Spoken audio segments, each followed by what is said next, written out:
quer dizer que seja... Não está começando a gravar, vou ler outra porcaria de novo, que também é interessante aqui. A introdução, a gente sempre traz alguma coisinha diferente, né, para poder esperar os colegas 8h05, 8h10. Vou repetir. Mauro César, creio que ficará surpreso demais com este livro, tanto quanto eu mesmo fiquei surpreendido depois de 13 anos de ida ao consultório do psicanalista, pagando caro, né? Tá? Pois a surpresa é que nem o próprio Freud, considerado médico da alma, né, havia se dado conta de que o narcisismo está na causa de todas as mazelas humanas. Impressionante isso, né? Tal como é muito bem mostrado no conto Um Ladrão Honesto, de 1848, quando Dostoiévski tinha somente 23 anos de idade. E também uma história dos Diabos, que vão ler hoje, de 62. Ele tinha, então, mais 14 anos, são 37, 38 anos. Espero que tenha uma boa leitura. Então, assim, eu não me sinto envergonhado, né, de não ter percebido o meu narcisismo, gastando dinheiro na história de psicanalista. Assim, o próprio Freud também não tinha percebido, né, que a ambição pessoal dele também era um desejo doentio da parte dele, né? Desejo de curar a alma do outro, né? Tá? Uma confissão, vou começar com uma confissão. Foi escrito em 1879, quando Tolstói já tinha... Vê que interessante, ó. Um gigante, né, igual Tolstói, também não sabia do narcisismo dele na obra. Tolstói residia numa grande propriedade rural de sua família, Yasnaya Poliana, nos arredores da cidade de Tula, na Rússia. Tolstói tinha 51 anos de idade, não era nenhum garoto. Como ele mesmo ressalta em seu livro, era casado com uma esposa dedicada, tinha filhos saudáveis, desfrutava o padrão de vida e conforto próprio à elite russa da época. Não tinha nenhum motivo para se preocupar com as disposições de sua família.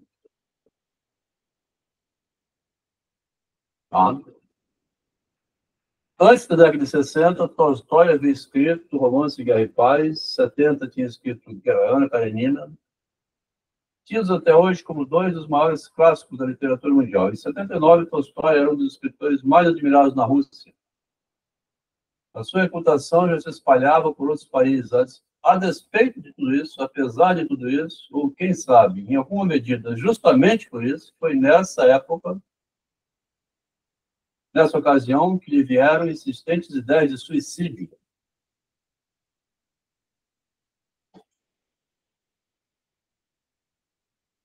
No bojo de um angustiado questionamento sobre o sentido da vida e da morte. A narrativa dessa crise e da busca de alguma resposta satisfatória, capaz de, pelo menos, diminuir as razões que o empurravam para o suicídio, constitui o corpo de uma confissão. Então, eu vou confessar, né, uma frase do Emile Ferrand, que é assim, eu vou me tornar escritor para não me tornar um assassino. Essa ideia, né? Vou me tornar um escritor para não me tornar um suicida. Vou me tornar um escritor para não morrer de câncer. Vou me tornar um escritor para não... Enfim. Bom, sentido da vida e da morte. A narrativa dessa crise da busca de uma resposta satisfatória está em uma confissão. A exemplo de muitos escritores russos, as polêmicas acompanhavam seus escritos e os debates incessantes que permeavam diversas camadas sociais. Os debates que estavam lá nas camadas sociais, né, agiam como fermento para novas obras que, por sua vez, suscitavam novos debates numa cadeia ininterrupta. Vamos discutir. Sem dúvida, nesse processo, constitui a principal fonte da riqueza e do largo alcance histórico da literatura russa e também do dia a dia da gente, né? Trump lá, com aquela escritaria dele aqui no Brasil. Essa guerra do cotidiano, né? Seja transformada em literatura, seja nos jornais televisivos que a gente vê. Uma confissão faz parte desse ambiente intelectual marcado pela vitalidade, pela amplitude do espectro, dos questionamentos e pela liberdade das ideias. No entanto, a divulgação dessas ideias era rigorosamente cerceada, pois o ímpeto crítico dos debates despertava temores das autoridades czaristas e na cúpula da Igreja Ortodoxa, que na época detinha enorme poder e era parte integrante do Estado e do regime autocrático. Aqui também é a opinião do comentador, tá? Não é bem assim, né? Igual diz hoje, assim, quando um escritor escreve, ele está escrevendo da imaginação dele, né? Eu nunca consigo, assim, acreditar como é que um escritor tem a cara de pau de dizer essas coisas. Parece que ele esteve lá e viu, né? De qualquer maneira, está escrito. Em busca de alguma resposta para o sentido da vida, uma confissão se detém na questão da fé. Como ela se forma, como ela se perde, de onde ela vem, a fé. A investigação, com essa tradução aqui de uma editora cristã, ele vai falar muito pelo lado da fé. Tá? A editora aqui é cristã. Tolstói desenvolve logo, entra em choque com dogmas, preceitos e costumes, sobretudo da igreja. Então, vamos deixar esse pedacinho que voltado para a religião. Importa mais que embaixo, ó. Esperar o sincronismo, aí chegou. Na verdade, uma confissão só foi publicada oficialmente em 1906. Não se lê, foi 30 anos depois, escrito, né? E consta lá nos livros de Dostoiévski que não foram publicados, com data de 1879. 4 anos antes da morte. Nessa altura, o regime czarista estava enfraquecido pelo fracasso da guerra russo-japonesa e pela... Olha o interessante aqui. Uma confissão, muitas vezes, é apontado como um marco que assinalaria uma conversão religiosa de Tolstói e dividiria sua vida em duas partes. No entanto, basta ler Ana Karenina e Guerra e Paz, e mesmo contos dos primeiros anos da carreira do escritor, para constatar que a crise e angústia descritas aqui neste livro, de suicídio, de sentido da vida, de morte, o que eu faço, essas coisas, né? Então, neste livro, tem o mesmo teor das crises vividas por vários personagens daquelas obras anteriores. Ele estava escrevendo as crises dos personagens, não estava percebendo que estava pondo nessa crise dos personagens a sua própria crise. Pois justamente o que é o narcisismo, se você não é exatamente isso, é você estar fazendo coisas alheio, alienado, né? Da sua própria existência. Chocante, né? Você, então, é como se fosse um personagem.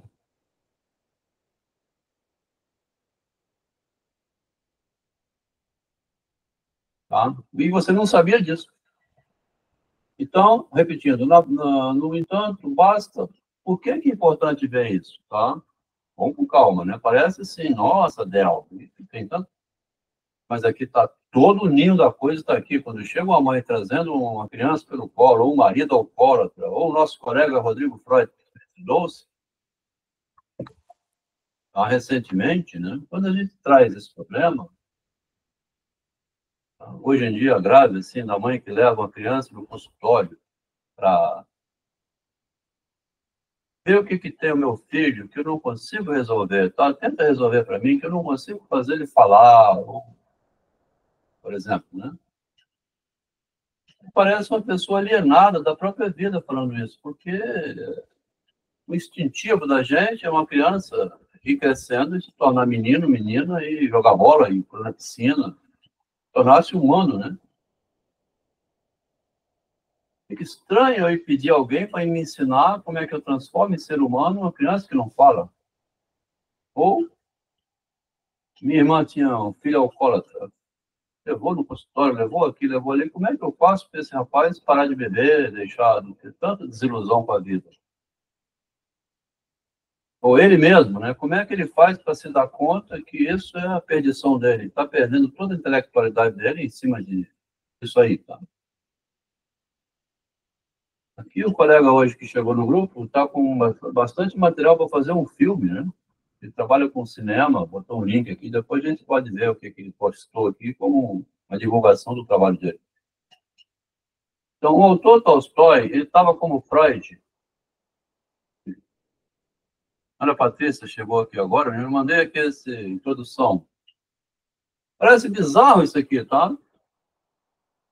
Creio que você, Mauro César, vai ficar surpreso demais com este livro, tanto quanto eu mesmo fiquei surpreendido depois que eu fui 13 anos no consultório do analista resolver alguma coisa. E não mais que, de repente, eu fui me dar conta que era uma questão de narcisismo pessoal, assim, quem que sou eu no mundo, o que eu vim fazer na Terra? Quando eu nasci, Deus não me deu um bilhetinho, né? Assim, você vai ser jogador de futebol, Del. Quem dera, né? Se nascesse com um bilhetinho na mão, assim, você vai ser o quê? Se tivesse só um bilhetinho assim, você vai ser um ser humano falante, hoje em dia, né? E conseguindo viver nesse mundo, já era muito. Eu levei 13 anos para saber que isso é uma questão, então, de autodefinição. Pois a surpresa é que nem mesmo o Freud, considerado o médico da alma, havia se dado conta de que o narcisismo está na causa de todas as mazelas humanas, o desejo de ser maior, menor, o cara que é tímido demais, outro que é falastrão, né? Agora que o Neymar voltou para o Santos, fizeram um contrato só de 6 meses, que estão assim suspeitando que ele não joga mais nada, não quer treinar, correr atrás da bola, então você paga uma fortuna no nome desse, e ele começa a jogar, cai no chão, não dribla mais ninguém, não faz gol nenhum, prejuízo enorme. Narcisismo é isso, né? Você investe numa personalidade. Vamos voltando, quer dizer, você vê o que aconteceu, né? A gente está com Freud, então, quando você não conhece o seu próprio narcisismo, não é vergonhoso. Nós estamos diante de Freud, né, de Tolstói, e um monte de gente que a gente vai ler hoje aqui, talvez o melhor deles, que é o Dostoiévski. O Dostoiévski, ele pegou o narcisismo pelo chifre, assim, logo no começo. Ele não cometeu o erro de Freud, nem o erro de Tolstói. Tá? Uma genialidade inacreditável, porque agora também tem um facilitador para o lado de Dostoiévski, que além de muito inteligente, começou no instante, ele era 3 anos mais velho que mais novo que o Marx. Marx em 1818, ele é 1821. Dois garotinhos, né? Um na Alemanha, outro na Rússia. O Marx, meio pirado, ele saiu com uma história assim: o pobre quer ficar rico para tomar o lugar do rico. Isso que é comunismo. Uma ideia bem idiota, né? Com essa ideia na mente, o Dostoiévski percebeu essa jogada e foi ver assim: cada ser humano quer tomar o lugar do outro, quer subir na hierarquia, quer ser mais bonitinho, quer ter mais sucesso, quer tirar fotografia melhor, que é o que está hoje na mídia, né? Então vamos comentar. Hoje eu não vou ler não, tá? Vamos ver se vai por aqui. Tem um conto do Machado, né, que o homem chamava Máximo. O homem o quê? Chamava Máximo. Machado? O homem chamava Máximo? Não me lembro não. Eu me lembro de um conto do Drummond de Andrade chamado Serás Ministro. É daquele que... Uma história dos diabos, por Fyodor Dostoiévski. Esta história maligna aconteceu precisamente na altura em que se iniciava, com toda a sua irrefreável força e tanto ímpeto de ingenuidade comovente. O renascimento da nossa querida pátria é a aspiração de todos os seus filhos gloriosos a novos destinos e novas esperanças. Então, no inverno, num princípio de noite clara e fria, aliás, já passava das 11, 3 senhores respeitabilíssimos estavam sentados numa sala confortável, mesmo luxuosa, no excelente prédio de 2 pisos do bairro Peterburgskaya, e mantinham uma conversa séria e magnífica sobre um tema muito curioso. Os 3 tinham a patente de general. Estavam sentados a uma mesinha pequena, cada um numa maravilhosa poltrona colchoada no meio da conversa, em conforto e sossego. Iam bebericando champanhe. A garrafa estava em cima da mesinha, metida num balde de prata com gelo, para que o dono da casa, Stepan Nikiforovich Nikiforov, solteirão de 65 anos, festejava a mudança para a casa acabada de comprar. Ocasião coincidente, nem de propósito, com a do seu aniversário, pelo que o festejava também, coisa que nunca havia feito antes. De resto, a festa era bem modesta, apenas 2 convidados, ambos antigos colegas do senhor Nikiforov, aliás, subordinados, e que eram o conselheiro de Estado efetivo, Semyon Ivanovich Tipolenko, e Ivan Ilyich Bralinsky, também conselheiro de Estado efetivo. A introdução era assim, tem esse senhor, né, Stepan, com 65 anos, escondeu de todo mundo a data de aniversário, quis guardar dinheiro para comprar uma casa, um dia chamou 2 amigos para comemorar isso. Chegado perto das 9 da noite, tomado chá, depois passaram ao vinho, sabendo que às 11h30 em ponto teriam de se ir embora. O anfitrião, toda a vida, gostara da pontualidade. 2 palavras sobre ele. Começou a carreira como pequeno funcionário nada abastado, pegando durante 45 anos, com toda calma, o seu fardo rotineiro, com plena consciência do ponto até onde subiria na carreira, detestando procurar estrelas no céu, embora já tivesse 2, e, sobretudo, não gostando de exprimir a sua opinião pessoal. Essas 2 estrelas no céu que ele tinha eram as 2 patentes de general, né? Que chegou aos 65 anos. Gastou 45 anos trabalhando, né?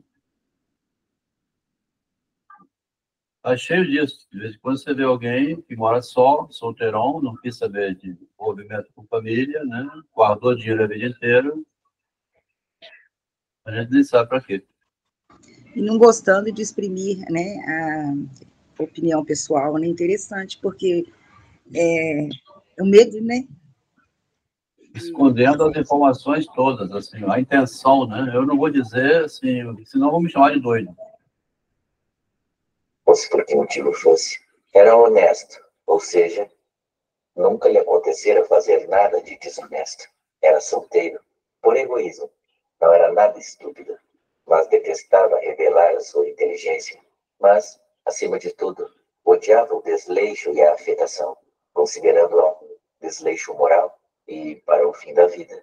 Mergulhou numa espécie de conforto doce e preguiçoso e na solidão sistemática. Embora fizesse de vez em quando as suas visitas às pessoas convenientes, desde a juventude que não gostava de receber. Ultimamente, quando não tinha de fazer a paciência de cartas grande, satisfazia-se com a companhia do seu relógio em cima da areia e durante horas seguidas, nas primeiras horas da noite, viu seu tic-tac sobre a campânula, imperturbável, dormitando na poltrona. Tinha uma aparência muito decente e escanhoada, aparentando menos idade do que a de fato tinha. Ou seja, estava bem conservado, prometendo viver ainda muitos anos. Observava os mais rigorosos modos de gentleman, exercia um cargo bastante confortável, participava algures numas reuniões e assinava umas coisas qualquer. Em suma, podia considerar-se uma excelentíssima pessoa. Tinha apenas uma paixão, ou melhor, um desejo ardente, possuir a sua própria casa, mas uma casa à maneira senhorial e não burguesa, pois acabou por realizar o seu desejo. Escolheu e comprou uma casa no bairro Petersburgskaya, que, embora longe do centro, tinha jardim. Além disso, era uma casa elegante. Novel, proprietária, opinava que era ainda melhor residir longe do centro. Não gostava de receber visitas e, para as fazer ou ir para o serviço, tinha uma excelente carruagem de 2 lugares, cor de chocolate, um cocheiro, Mickey, e 2 cavalinhos pequenos, mais bonitos e robustos. Tudo isso fora decentemente adquirido, graças às longas poupanças de 45 anos, pelo que o seu coração se alegrava ao olhar para aquilo tudo. Aliás, É tão interessante, né? Como parece uma vida melancólica, você viver para ninguém, né? Tudo que você quer, juntar dinheiro para comprar uma casa, né? por isso também não falava para ninguém, não relatava a inteligência dele. O que você faz, Ivan? Rapaz, eu vou guardando dinheiro para um dia comprar uma casa. Bem narcisista. Ou autodefensivo, né? Hoje está muito assim, né? Cada um com medo no seu canto, né? Quase todo mundo morando sozinho. Aqui tem 2 pessoas que eu acho que são casadas, mas ninguém, todo mundo aqui é solitário, né? A desconfiança generalizada vai ser o tema desse ponto, né? Ninguém confia em ninguém. Naquela época, ninguém confiava em ninguém.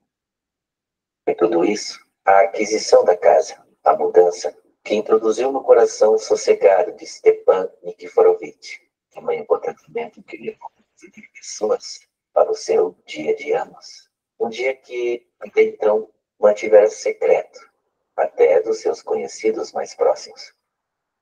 Olha o projeto desse homem, né? Nem o aniversário dele, né? Ou seja, vivia em segredo na sociedade. Mas não só contava com um dos convidados para outros fins, é que Stepan Nikiforovitch, ocupando tão só o piso de cima de sua casa, precisava de um inquilino para o de baixo, uma cópia do de cima, e para inquilino estava a pensar precisamente em Semyon Ivanovich Tipulenko, tendo encaminhado por 2 vezes a conversa para esse tema. Porém, Semyon Ivanovich mostrava-se reservado. Era um senhor que também tinha subido a pulso na vida, muito devagar, com muitos esforços. Tinha o cabelo e as suíças negros, uma tez itérica permanente. Casado, sedentário soturno, mantinha a família em estado de medo. O serviço era um convencido. Também tinha consciência do ponto até onde subiria na carreira e, ainda melhor, até onde nunca subiria.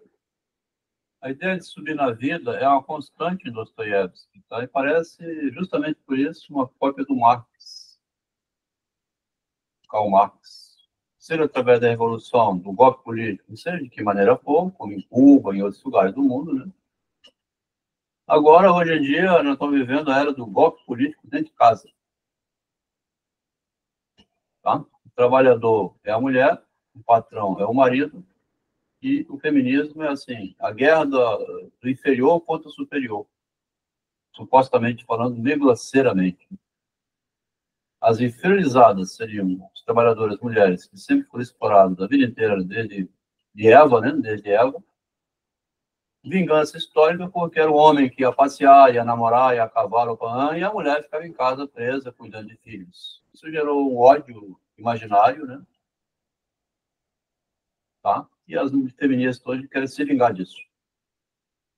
Então, o movimento do Tolstói, do Dostoiévski, do Freud, em cima de narcisismo, como nós vimos, hoje virou um narcisismo assim, a céu aberto. Eu quero te derrotar, quero ser melhor que tu, e você não vai perceber, você vai perceber só depois. Um colega aqui, chamado Adriano, ele é advogado, né, formado em direito, necessariamente, para poder ser segurança de penitenciária máxima, né, máxima segurança. Conversa comigo no privado, apareceu algumas vezes. Tá? Então, ele dizendo, mostrou um videozinho, umas imagens bem bizarras, tá? Não vou expor aqui, onde chega uma mulher linda para fazer um programa de um hotel, aí depois ela aparece os tornozelos cortados, todo picadinho. Na narrativa do sujeito que enlouqueceu e fez isso, assim, depois de uma cena erótica, sexo no hotel, ela se arranhou toda, queria receber uma fortuna lá, 10 mil reais, ou ia denunciar ele à polícia. Aí tem um surto psicótico, que é você, assim, você se vê preso já, levado num camburão, na polícia, entregue, denunciado por uma prostituta que você levou para ter amor no hotel. Por 500 reais estava combinado, vamos dizer. Né? Aí ela se arranha toda. É uma espécie de uma vingança, assim. Se você faz isso, você está sabendo que você corre risco de vida, né? Porque o outro pode enlouquecer, né? Pois veja só o que o Adriano falou. O Adriano me dizendo assim, Adelmo, o cara aqui, rapaz, tá vendo? O crime, né? Eu falei assim, ô Adriano, o crime é dela, rapaz. Porque tá combinado que nós vamos para um motel, por R$ 500, ele faz o amor e vai embora, né? Não que eu vou ser assaltado lá dentro e levado para a delegacia e preso. Está fora do acordo, poxa vida. Que direito essa mulher tem de ir lá começar a se arranhar toda? Minha garota, eu vou para a delegacia, você vai preso.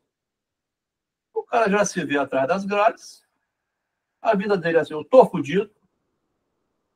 Pegou a mulher, serrou ela tudo em pedacinho, ia fazer sabão. Ô, Melissa, vai brincar com um psicólogo, com um homem desse, leva um cara desse para um motel, e depois você vai reclamar porque ele te machucou. Entende? Aí você aceita o convite e vai. Aí você chega lá, você faz uma cena dessa. O cara se enlouquecer, você também tem responsabilidade. Isso não é machismo, não é misoginia, nem é, como é que chama, feminicídio, não. Isso é a mulher doida que está procurando morrer mesmo, né? Então, o narcisismo é você chegar a um extremo desse, assim. Ou aquela maluca lá, que foi ganhar o Grêmio, o cara tem o direito de ganhar um troféu. Grande cantor, seja o que for, eu não sei se ele é bom cantor, nunca ouvi esse cara, mas assim, deram um prêmio a ele, porque ele deve cantar bem, senão não ia ganhar nada, né? Ao lado dele, a mulher fica peladinha.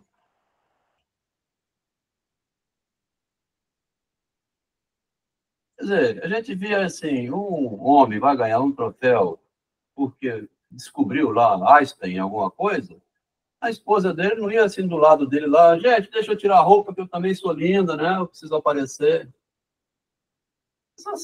Esses dias está acontecendo demais essa loucura. Usando a perereca, né, para chamar atenção em cima da arte hora, dele, né? Tem que ser maior. A perereca, a mulher usa dentro de casa para dominar o marido, nós todos sabemos disso. Não precisa ficar falando essas coisas. Agora, lá no meio de uma cena, dessa maneira, vou te falar, gente, tem alguma coisa assim, muito doido, né? O Adelmo, eu não sei se é O ou A, né? Leve. Lembrou o nome do conto que eu falei do Máximo, é A Bagatela.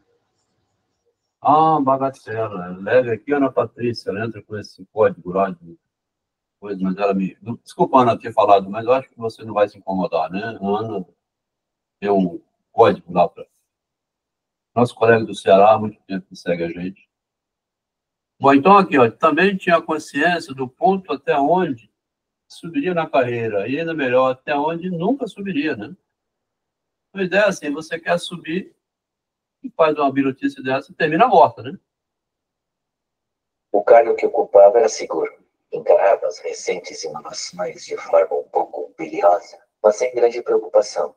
Era muito seguro de si e ouvia as dissertações de Ivan Ilitch Pralinsky sobre os temas modernos com raiva sarcástica. De resto, estavam todos os três um pouco bebidos pelo que o próprio senhor Stepan Nikiforovitch convenceu em entrar num ligeiro debate sobre as novas regras com o senhor Pralinsky. Temos, porém, de dizer umas palavras sobre o senhor Pralinsky, uma vez que é ele o herói principal da nossa história. O conselheiro de Estado efetivo Ivan Ilitch Pralinsky era tratado por Vossa Excelência havia apenas 4 meses, ou seja, era um general jovem. Também na idade era ainda jovem, não mais de 43 anos, e mais jovem ainda na aparência, o que lhe agradava sobremaneira. Aqui o Dostoiévski divide o encontro de 3 personagens, né? 2 idosos, já bem situados, e um mais jovem que vai subir. Ele tinha dito, 2 já tinham subido na vida, na escala social, e o terceiro, que é o general jovem, né? Que ele vai desenhar agora assim, a ascensão social desse homem. Era um homem bem apessoado, alto, envergando excelente fato, um traje de esmerada imponência e ostentado, com habilidade, uma condecoração importante ao pescoço. Ainda na infância, soubera assimilar algumas maneiras da alta sociedade. Sendo solteiro, sonhava com uma noiva rica e mesmo sonhava ainda com muitas outras coisas. Embora não fosse nada parvo, por vezes era muito loquaz, gostando mesmo de tomar poses parlamentares, provinha de uma boa casa. Era filho de general e, desde sempre, com mãozinhas mimosas. Na sua tenridade, vestindo de veludo e cambraia, foi educado numa instituição de ensino aristocrática e, embora não tivesse adquirido lá grandes conhecimentos, fez carreira e chegou à patente de general. Os chefes consideravam-no um homem de grandes capacidades, depositando até algumas esperanças nele. Stepan Nikiforovich, chefe do jovem desde o início da carreira, até quase ao generalato. Então, ele foi o que admitiu no setor, lá, um jovem de, vamos supor, 18 anos, agora tem 40 e poucos, né? Já até o generalato. Era um soldado que foi galgando posições e está na casa do chefe dele, então, né? O jovem. Ele diz aqui que é o herói da história, né? Para Linsky, né, o herói da história, ele era, então, subordinado desse que está na... Um dos três presentes, ele era... Nunca o achara muito útil, nem depositara nele quaisquer esperanças. Mas agradável que ele fosse um senhor de boa família, que tivesse fortuna, isto é, um grande prédio de rendimento como administrador, que fizesse parte de um parentesco importante que, além disto, possuísse um porte imponente. No seu íntimo, Stepan Nikiforovich censurava-lhe a imaginação excessiva e a leviandade. O próprio Ivan Ilitch sentia por ver. Aqui tem um detalhe do conto, assim, que vai no meio das linhas, por isso que a gente lê as entrelinhas, né? Aqui no seu íntimo, o Stepan, que era o chefe, que tinha promovido o jovem, censurava uma imaginação excessiva e também uma certa leviandade, leviano, né? Desse general que vinha se formando. Por isso chamado herói do romance, né? Narrativo. E o ponto dele é esse, que ele é meio vaidoso, tá snob, né? Esses que tinham um amor próprio exagerado, e mesmo suscetível, coisa estranha, acometiam de vez em quando. Os remorsos doentios chegavam a cair até num ligeiro estado de arrependimento. Então, com amargura e uma secreta névoa na alma, confessava a si mesmo que não voava tão alto quanto pensava.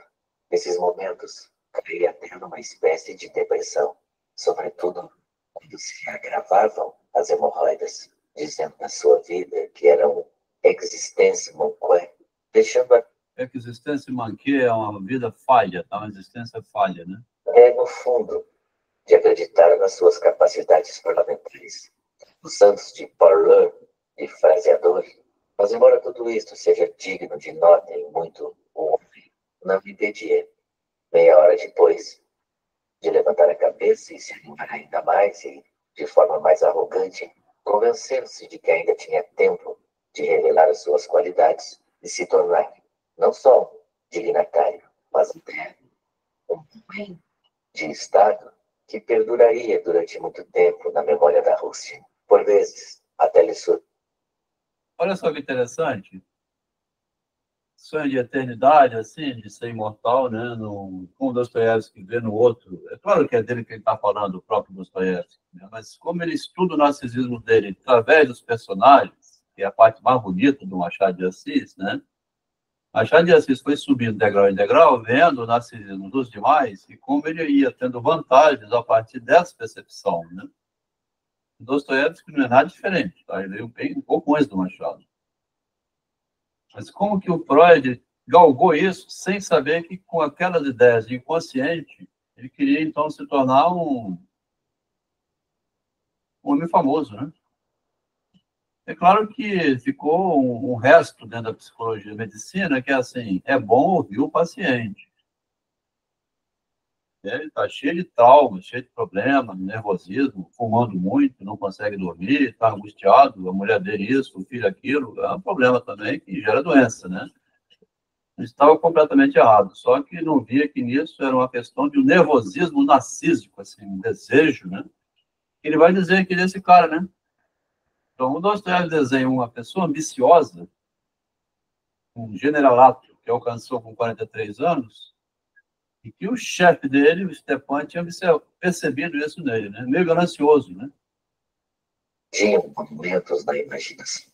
Tudo isso mostra que Ivan Ilitch tinha ambições de grande envergadura, embora escondesse no fundo da alma, com certo medo, os seus sonhos e as suas indefinidas esperanças. Em resumo, era um homem bondoso e, no seu íntimo, até um poeta. Nos últimos anos, tinha períodos em que os seus momentos doentios de desilusão o visitavam com mais frequência.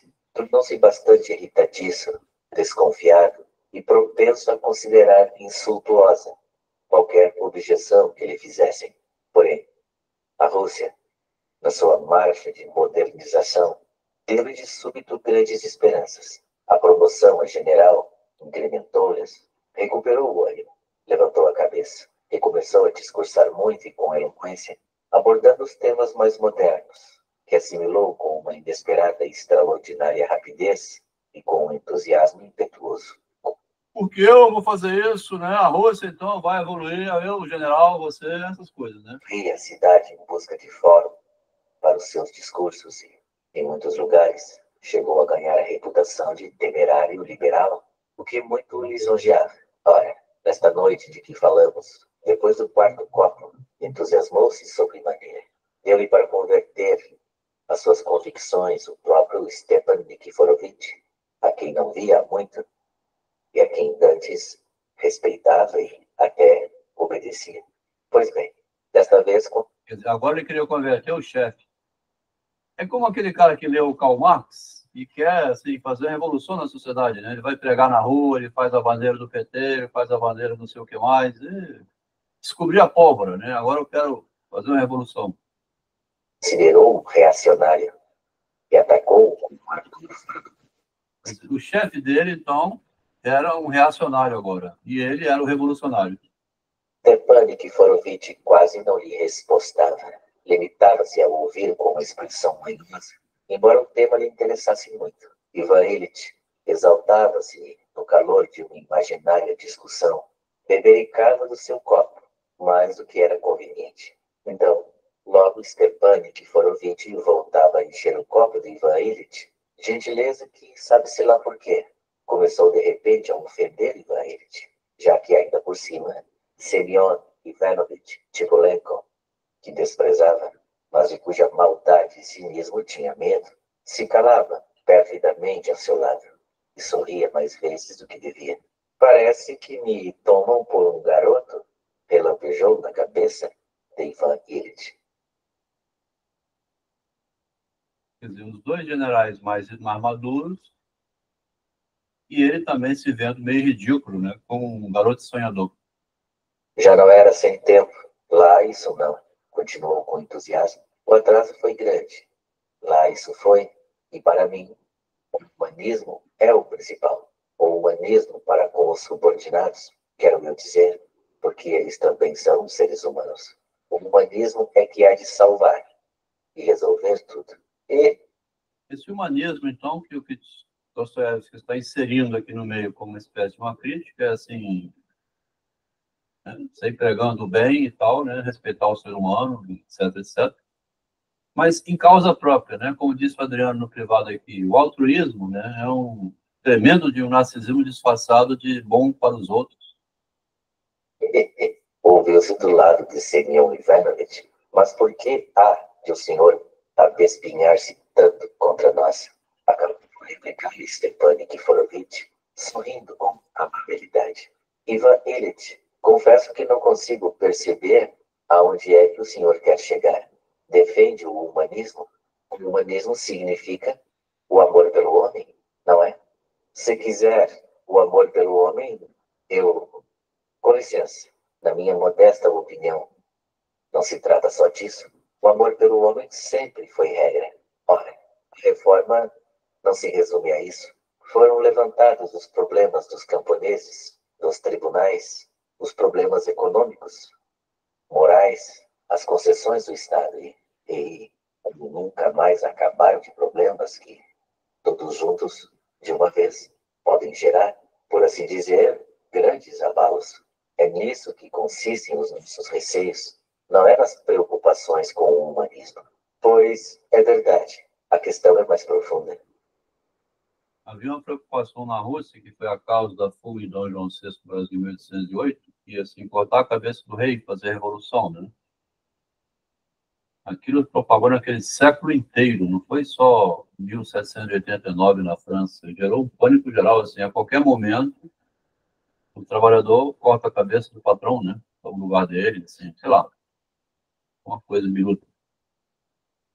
Mas a Revolução Francesa, o grande abalo em função dos humanistas, né? Igualdade, fraternidade e liberdade, que são os 3 ideais da Revolução Francesa. De qualquer maneira, em 1872, teve a Comuna de Paris, né? Vamos tomar o poder.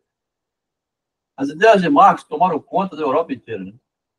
Observou o Simeão Ivanovich. Compreendo perfeitamente e permito-me observar, Simeão Ivanovich, que, decididamente, não aceito ficar atrás do senhor na profundidade da compreensão das questões, replicou Ivan Ilitch, cáustico e com uma rispidez exagerada. Quanto a si, Stepan Nikiforovitch, tomo a liberdade de observar que também não me compreendeu.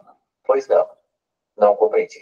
Pois sabe que eu sou partidário e defendo por todo o lado precisamente a ideia de que o humanismo é precisamente o humanismo para com os subordinados, do funcionário até o escrivão, do escrivão até ao servo doméstico, do servo doméstico até o mujique.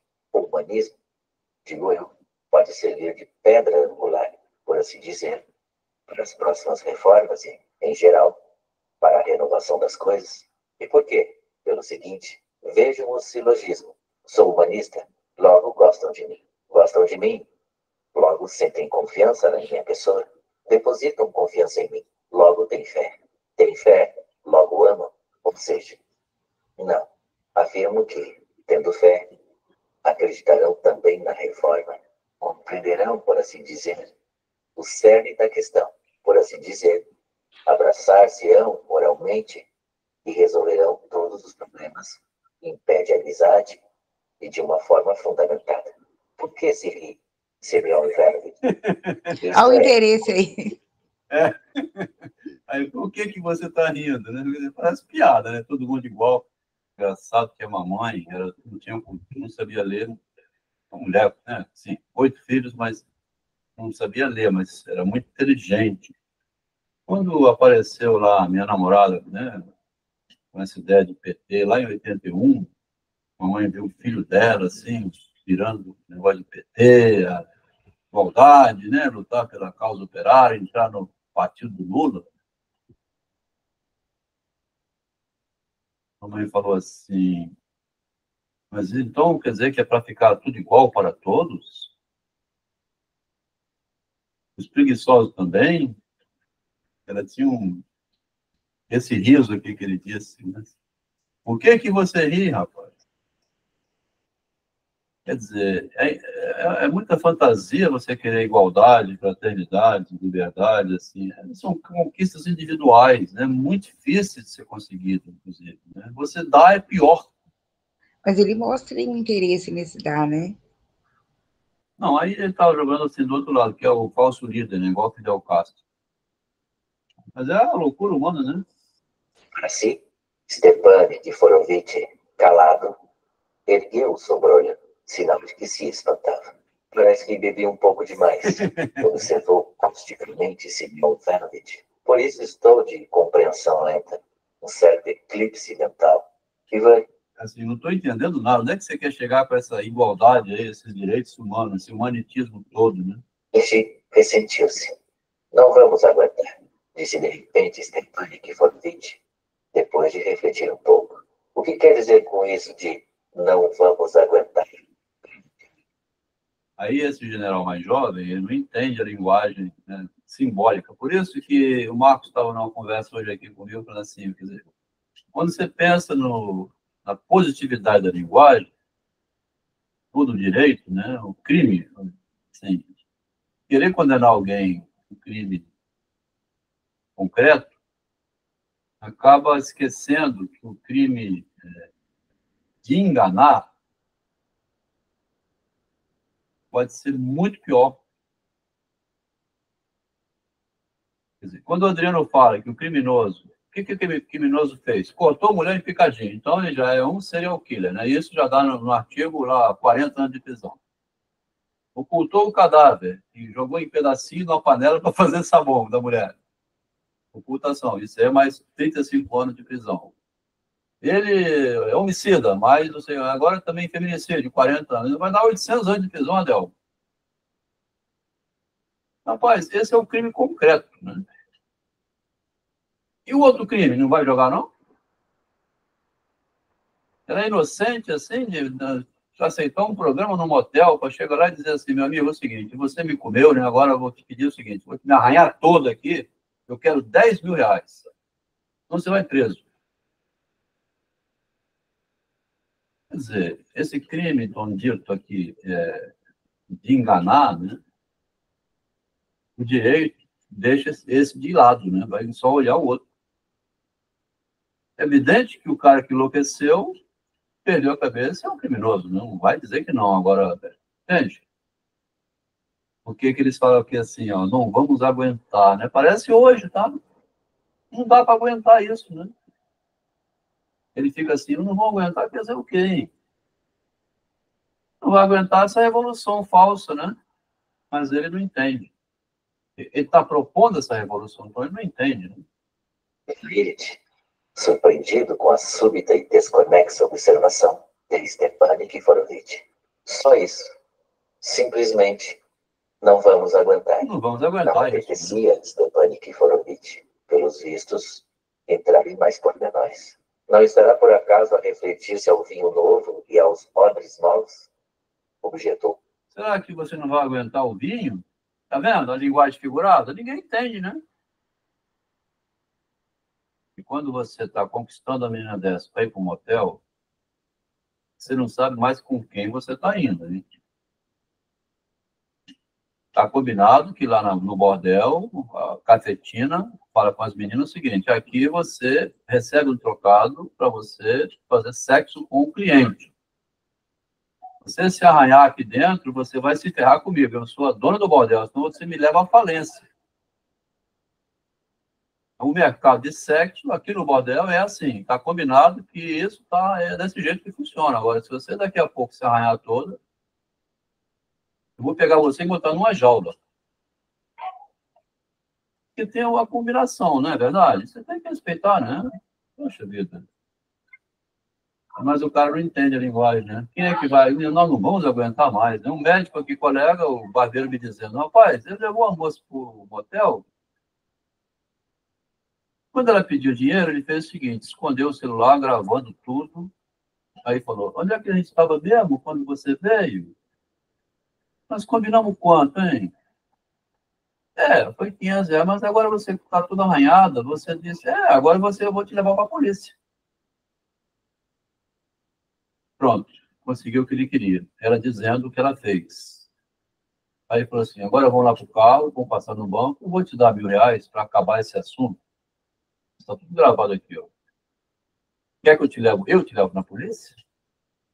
Aí você inverte o jogo. Tendo um sangue frio enorme, você não cai na armadilha de matar uma desgraça dessa, né? Então, virou o samba do crime doido, tá vendo? E aqui no grupo tem a Márcia, que é um filho médico de 30 anos, foi preso por causa disso, não aguentou o vexame na cidade, uma vergonha enorme, um médico preso, porque uma sem vergonha foi tomar dinheiro dele e acabou denunciando, ele morreu de infarto.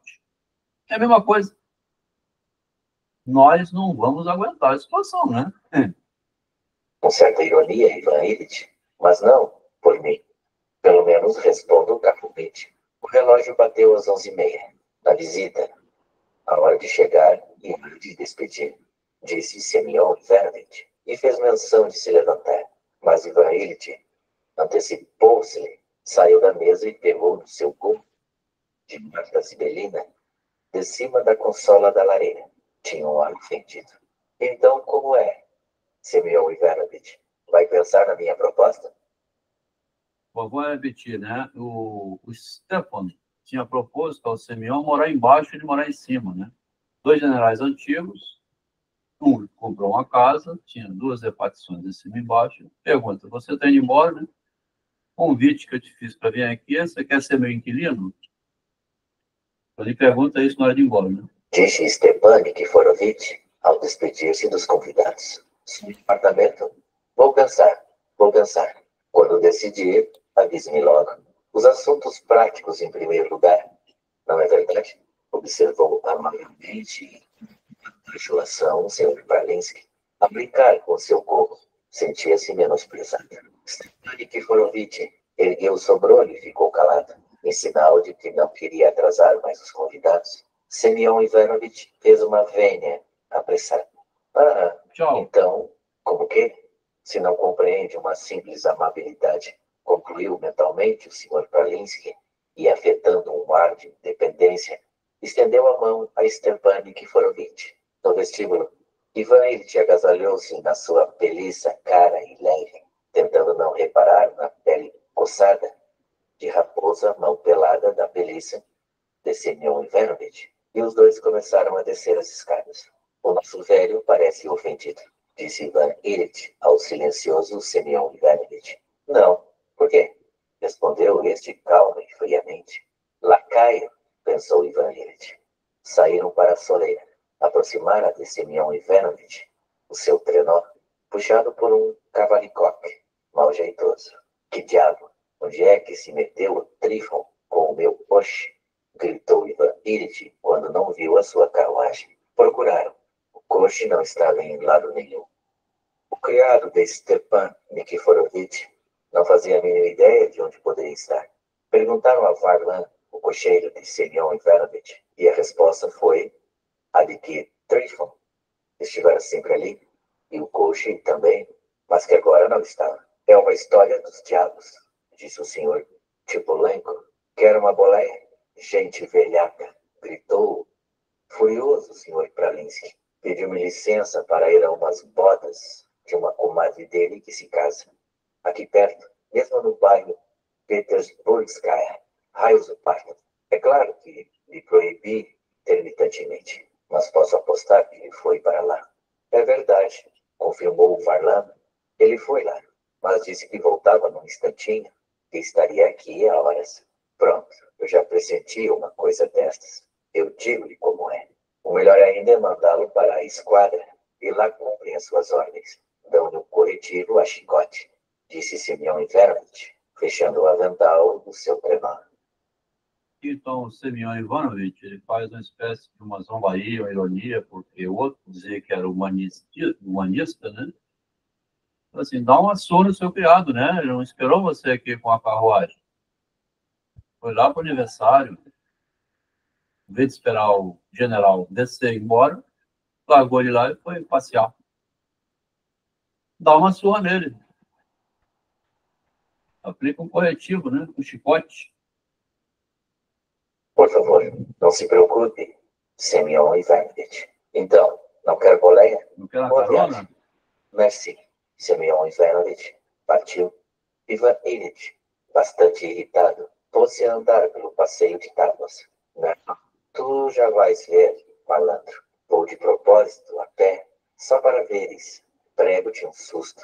Voltas e ficas a saber que o amo teve de ir a pé, canalha. Nunca Ivan Ilitch praguejara tanto, mas sua fúria era grande.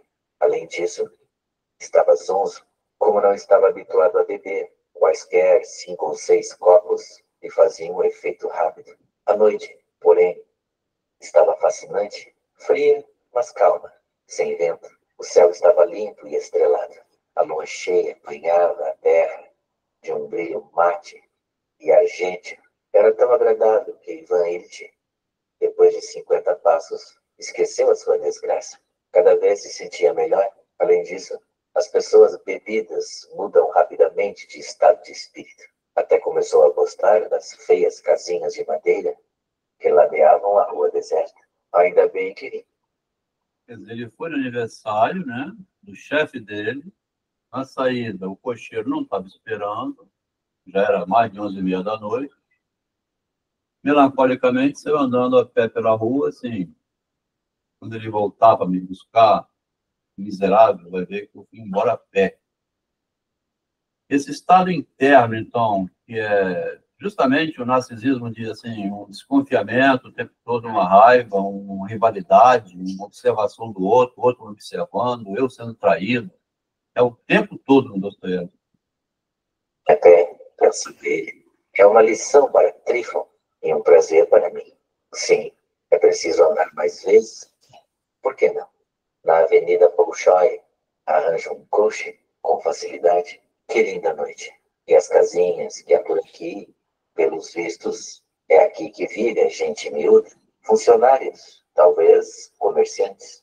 Esse Stepan Nikiforovitch são todos tão reacionários. Esses velhadas, precisamente velhadas. Se est le mot. Aliás, ele é inteligente, tem aquele bom senso, aquela compreensão sóbria e prática das coisas. Mas são velhos, velhos. Não tem, como ele dizer, não tem. Falta-lhes qualquer coisa. Não vamos aguentar. Aí. O que é que ele queria dizer com aquilo? Até ficou pensando. Ele ficou encafifado, mano. Quer dizer o que com isso? Não vamos aguentar, né? Tá? Lá na rua, andando sozinho, lembrando disso. Eu digo quando o disse. Aliás, não me compreendeu. Mas como pôde não compreender? É mais difícil não compreender do que compreender. O que importa é que eu estou convicto com toda a minha alma. Humanismo, amor pelo homem, devolver o homem a si próprio, fazer renascer a sua dignidade. E então, podem deitar mãos à obra com o material preparado? Parece claro, pois, com sua licença, Excelência, veja este silogismo. Encontramos um funcionário, por exemplo, um funcionário pobre, embrutecido. Então, quem és tu? Resposta, funcionário. Está bem, funcionário. A seguir, que funcionário? Resposta, funcionário tal e tal. Estás ao serviço? Estou. Queres ser feliz? Quero. De que precisas para seres feliz? Disto e daquilo. Por quê? Porque, e pronto, o homem, compreendei-me a primeira palavra, e o homem torna-se meu. O homem é apanhado, por assim dizer, na rede, e faça dele o que quiser, ou seja, para o seu próprio. Impressionante esse comentário, tá? Eu, sinceramente, eu não sei se eu tenho alguma coisa psicótica em mim, igual disse minha mulher quando me separou, porque, veja bem, o homem torna-se meu, né? E apanhado, por assim dizer, numa rede, igual um peixinho. Faço dele o que eu quiser. Para o seu próprio bem ainda.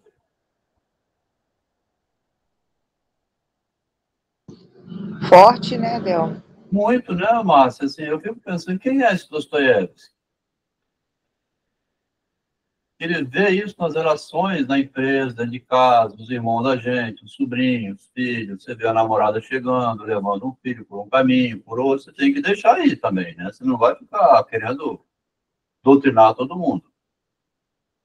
E, de repente, você vê assim, nossa, meu filho está entrando numa direção, rapaz. Você tem que deixar aí. É isso aí. Que má peça é esse Semyon Vernit, a cara nojenta que ele tem. Um corretivo a chicote na esquadra.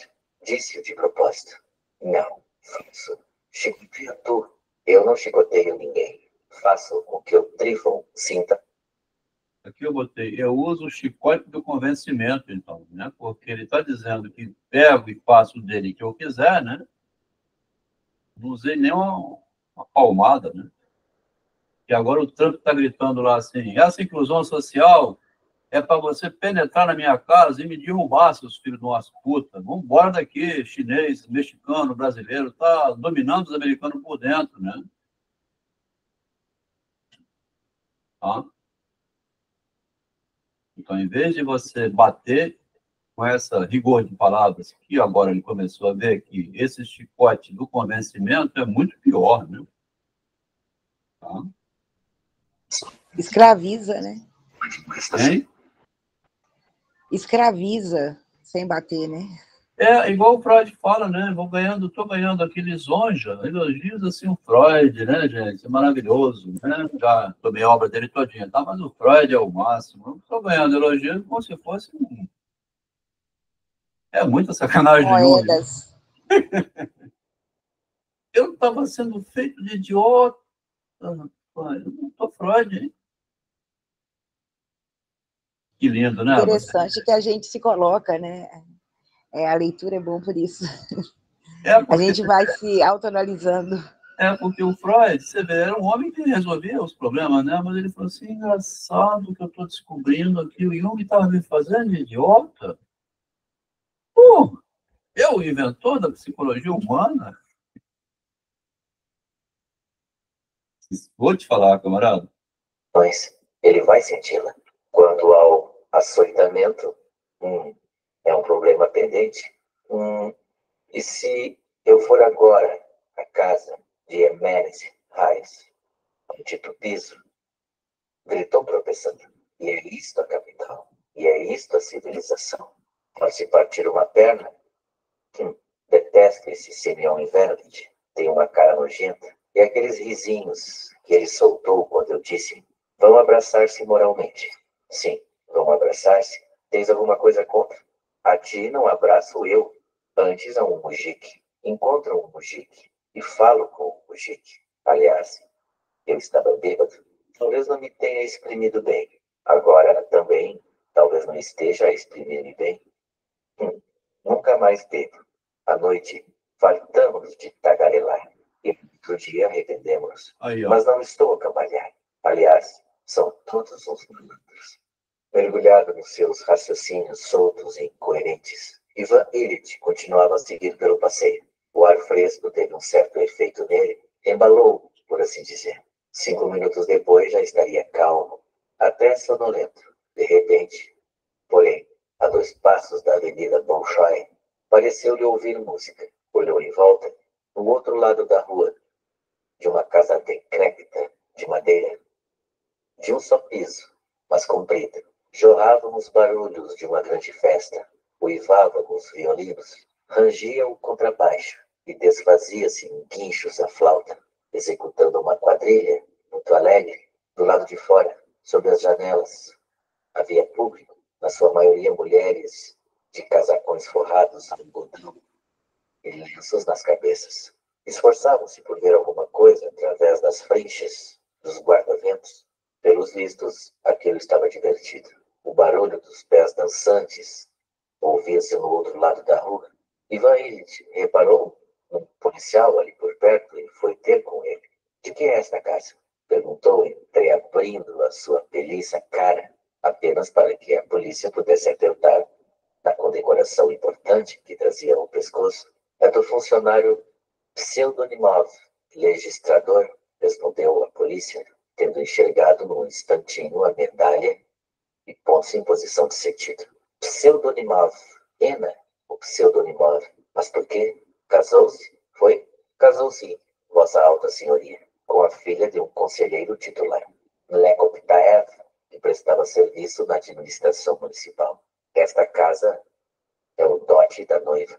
Portanto, a casa agora é do Pseudonimov e não do Lekoptaev? Sim, do Pseudonimov, vossa alta senhoria. Era do Lekoptaev, mas agora é do Pseudonimov.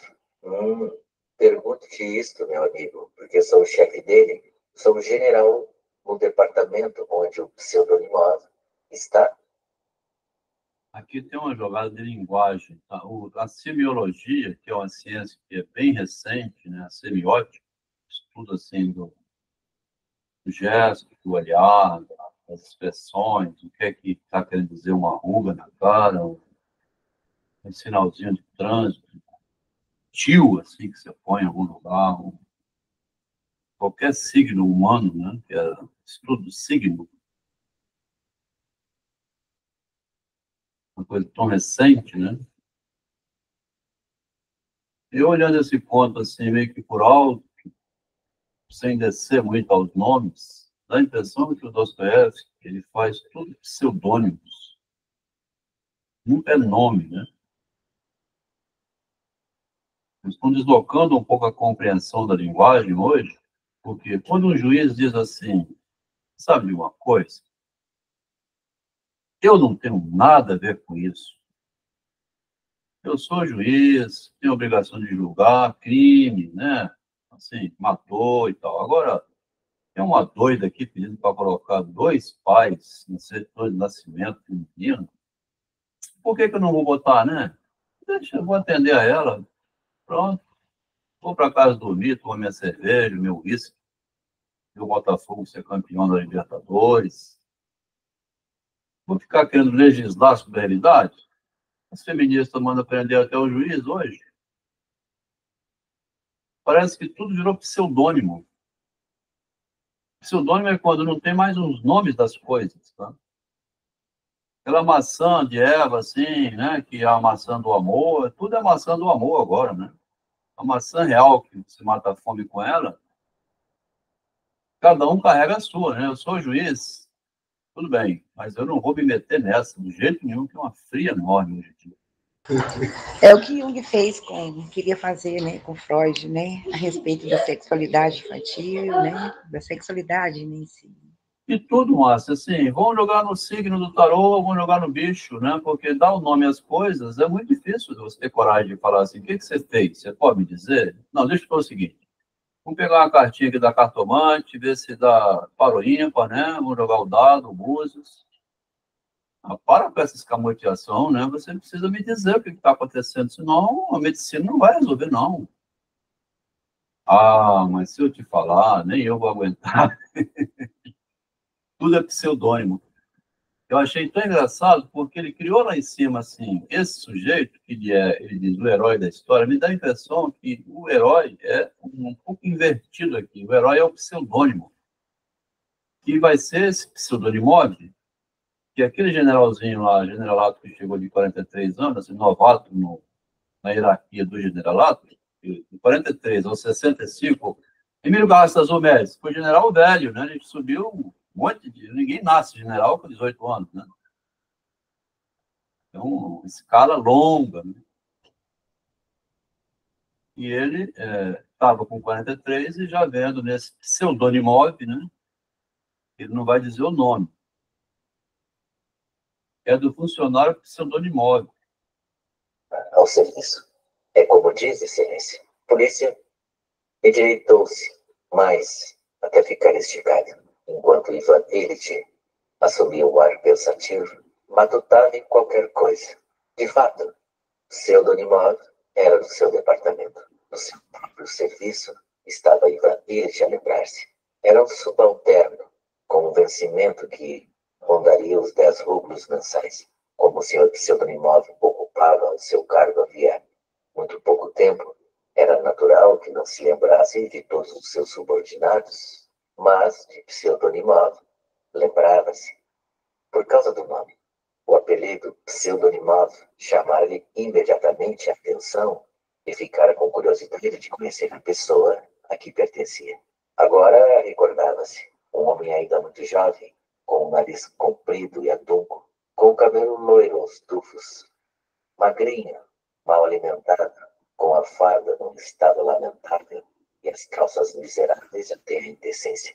Lembrava-se de que, na altura, lhe passara uma ideia pela cabeça, por ocasião das festas, oferecer 10 rublos ao desgraçado, ao menos para mudar de fato. Mas como o infeliz tinha uma cara de sexta-feira santa e um olhar antipático em demasia, chegando a provocar repulsa, a sua ideia generosa foi-se diluindo imperceptivelmente. E Pseudonimov ficou sem prêmio. Portanto, maior foi o espanto de Ivan Illich, quando, uma semana atrás, o mesmo Pseudonimov lhe apresentou o pedido de autorização para se casar. Ivan Illich recordava também que não tivera tempo de aprofundar o problema e que dera a respectiva autorização à pressa. De passagem, ficara-lhe, porém, na memória que Pseudonimov receberia como dote da noiva uma casa de madeira e 400 rublos em dinheiro. Tudo isso está rolando na cabeça desse general recém-promovido ao generalato, quando ele escutou do polícia, que viu o distintivo dele de general e bateu continência, falou, aqui mora o pseudonimov, essa festa é casamento, tudo isso passou na mente dele antes de entrar na casa, né? As circunstâncias surpreenderam, lembrando-se agora de que até disseram uma piada sobre a união dos nomes Pseudonimov Emílio Kupitayeva, tinha recordação nítida disso. Recordava tudo isso e não parava de refletir. É sabido que, por vezes, nos passam pela cabeça. Aqui, só para lembrar, né, assim, essa nota 5 que aparece no final aqui, está lá no final do texto, né, esclarece justamente isso que eu tinha dito antes, que eu tinha uma suspeita, fui lá olhar a nota 5, lá no final do conto, né, vai esclarecer aqui que pseudonimov é um apelido formado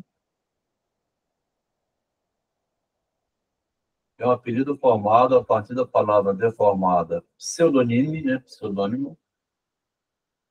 Milekoptayev provém do verbo Milekoptat, que é amamentar, em desuso em russo. Ambos os apelidos soam artificial e comicamente. A ideia está rolando em torno disso, desse jogo, né? Agora, vou dizer aqui assim, essa é uma arte típica da mulher, tá? Bem feminina, assim. Olhar assim de lado, fulano está levando vantagem, né? Ela casou com o outro, promoveu, recebeu um dote. Essa não nomeação das coisas, tá? E tem levado a Tem que conclusão. ser muito artista, né, Delmo, para fazer esse rodeio todo, né? Para passar a ideia que ele quer, né? Eu acho assim incrível.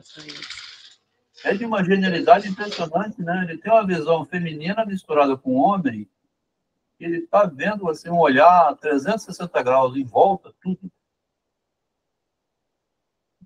Tá? Tudo é pseudônimo, então, né? Tudo assim, é uma falsidade, é um jogo de promoção social, é um alpinismo social, é uma ascensão social, é um assim. E nesse jogo é que ele está mostrando o personagem perdido aqui na rua, né? Incluindo o interesse próprio, né? Séries completas de raciocínios no espaço de um breve instante. Na forma de um qualquer tipo. É sabido que, por vezes, nos passam pela cabeça séries completas de raciocínios no espaço de um breve instante. Na forma de um qualquer tipo de sensações. Isso é o que passou na cabeça desse Ivan, né? Desse general. Tudo isso, esse cara é aquele que estava lá no meu serviço, eu quis ajudar, promover, né, e tal, ele casou, está aqui, então hoje o casamento dele, né? Eu andando a pé na rua, porque minha carroça não estava lá, eu acabei encontrando por acaso isso. Tradução para a linguagem humana corrente, e muito menos para a língua literária. Tentaremos, no entanto, traduzir todas essas sensações do nosso herói e apresentar ao leitor, nem que seja apenas a sua essência, isto é, o que nelas foi, por assim dizer, o mais importante e verossímil. É que muitas das nossas sensações, traduzidas para a linguagem normal, podem ser absolutamente inverossímeis. É por isso que nunca surgem à luz do dia, embora cada qual as tenha. As sensações e os... Quer dizer, o sujeito ficou povoado por sensações internas, com a cabeça toda cheia de pensamentos, e não é falado, né? É isso. Pensamentos de Elite eram, evidentemente, um pouco incoerentes. Bom, o leitor já sabe por quê. Pois é, passou-lhe pela cabeça. Falamos, mas na hora da verdade, nada. Por exemplo, este pseudo-animal chegou a casa depois da cerimônia do casamento emocionado, cheio de esperança, à espera do momento delicioso, é agora, um dos dias mais venturosos da sua vida. Agora está a receber os convidados, a fazer a festa, modesto, pobre, mas alegre, feliz, sincero. Então, se soubesse que eu, neste preciso momento, eu, seu chefe, estou aqui, mesmo ao lado de sua casa, a ouvir a sua música, na verdade, o que sentiria ele? Mas o que sentiria ele se eu, agora mesmo, entrasse de repente na casa dele? É claro que a princípio se assustaria, ficaria paralisado de embaraço. Eu ia ser um estorvo, talvez estragasse tudo. Sim, mas isso era se entrasse ali um outro general qualquer, mas não eu. Sim, Stepan Nikiforovich. Imagina só, Márcio, tá todo mundo lá dançando, os pobres, né? O subordinado todo. Então aí chega o chefe, general. Chefe dele, né? O cara ganha pouquinho, ele vai dizer, ganha 10 rublos, né? Casou lá com a noiva, ganhou como de presente alguma coisa de um outro setor, aí aparece o chefe, assim. Eu não te convidei, não, o que você vai fazer aqui? Aprendeu. Em vez de achar importante, nem acabar com a graça. A festa ia acabar todinha, né? E ele já desconfiando disso antes de entrar, né? Um exemplo real. Pois não paramos de gritar sobre o humanismo, mas somos incapazes do heroísmo, da façanha. Qual heroísmo? Veja bem, nas relações atualmente existentes entre todos os membros da sociedade, se eu entrar, eu, depois da meia-noite, nas bodas do meu subordinado, um registrador com 10 rublos mensais de ordenado, será uma atrapalhação, um turbilhão de ideias. O último dia de Pompeia, o pânico. Ninguém vai compreender. Stepan Nikiforovitch nem por nada deste mundo compreenderá. Não foi ele quem disse, não vamos aguentar? Pois não, mas isso é para vós, os velhos, gente da paralisia e da estagnação, porque eu aguento. Transformo o último dia de Pompeia no mais doce dos dias para o meu subordinado. Transformo um gesto louco num ato normal, patriarcal, elevado e moral. Como? Pois faça o favor de ouvir. Bom, eu, digamos, entro. Eles ficam espantados. Param de dançar. Olham-me como bichos do buraco. Recuam. É aí, então, que eu me mostro tal como sou. Vou direto a pseudonimar e com o mais carinhoso dos sorrisos, com as palavras mais simples, com simplíssimas palavras, digo, tal e tal, acabo de visitar Sua Excelência, Stepan Nikiforovitch. Suponho que sabes que é perto daqui, na vizinhança, e conto logo, de uma forma cômica, a minha desventura com o Trifon. Depois do Trifon, passo a contar como meti a pé.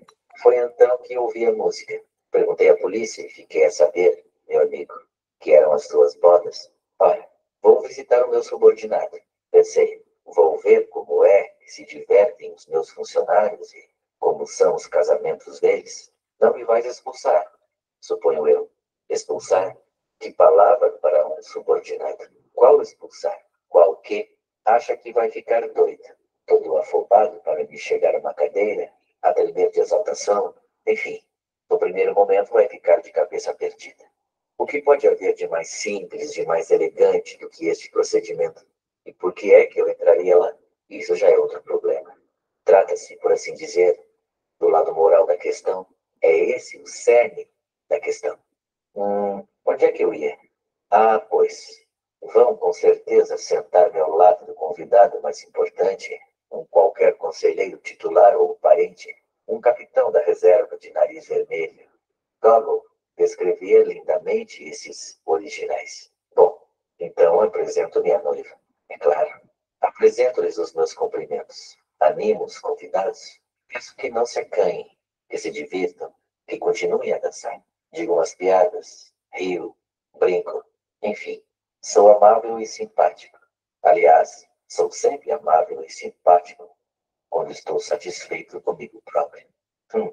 Na verdade, parece que ainda estou, enfim, um tanto embriagado. Mas só, evidentemente, eu, como gentleman, ponho em pé de igualdade com eles e não exijo de modo algum qualquer tratamento de privilégio. Mas, moralmente é outra coisa. Eles vão compreender e vão dar o devido valor. O meu procedimento ressuscitará neles toda a nobreza. E pronto, fico lá meia hora. Uma hora, vá lá. Saio antes da ceia, evidentemente. Mas eles vão azafamar-se, a assar coisas, a fritar. Depois convidam-me com muitas vênias, mas eu bebo apenas um copo, dou os parabéns e recuso-me a cear. Direi, tenho assuntos para tratar. E quando eu pronunciar a palavra assuntos, vão fazer todas umas caras de respeito, sisudas, e assim, delicadamente, lembro-lhes que, entre mim e eles, há uma certa diferença. Ah, sim, senhor. Terra e céu. Não é que eu queira impor semelhante ideia, mas é preciso. É uma coisa necessária. Até no sentido moral, nada a fazer. Aliás, logo a seguir sorrio, até me rio um pouco. Pronto. E toda a gente vai ficar animada. Brinco mais uma vez com a noiva. Até pode ser assim. Insinuo que volto dentro de 9 meses, na qualidade de padrinho. De certeza que ela vai dar à luz nesse prazo. É que eles reproduzem-se como coelhos. Então todos se riem. A noiva fica muito corada. Eu dou-lhe um beijo sentido na fronte. Até a abençoo. E pronto. Amanhã já o meu feito é conhecido no serviço. Mas amanhã volto a ser rigoroso, exigente, até implacável. Mas, entretanto, já eles sabem como eu sou. Já conhecem a minha alma, a minha essência. Como chefe é muito rigoroso, mas como pessoa é um anjo. É esta a minha vitória. Apanhá-los com uma pequena ação que a vós, meus senhores, nem passaria pela cabeça. Torná-los meus. Eu sou o pai. Eles são os filhos. Ora, veja lá, Vossa Excelência, Stepan Nikiforovitch, se é capaz de fazer o mesmo. Será que não sabe, Stepan Nikiforovitch? Será que não compreende que o pseudonimov contará mais tarde aos filhos e nas suas bodas até esteve o general a beber com ele? Depois os filhos contarão aos seus filhos e estes aos seus netos, como um caso lendário e sagrado que o tal dignatário, um homem de Estado, nessa altura sei tudo isso, os honrou, etc, etc. Elevarei moralmente o humilhado, devolvê-lo-ei a si mesmo. É que ele recebe 10 rublos mensais de vencimento? Pois é.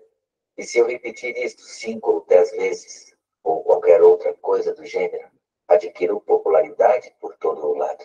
Fico gravado em todos os corações, e só o diabo sabe o que virá depois disso. Impressionante como é cheio de gente assim na sociedade, né?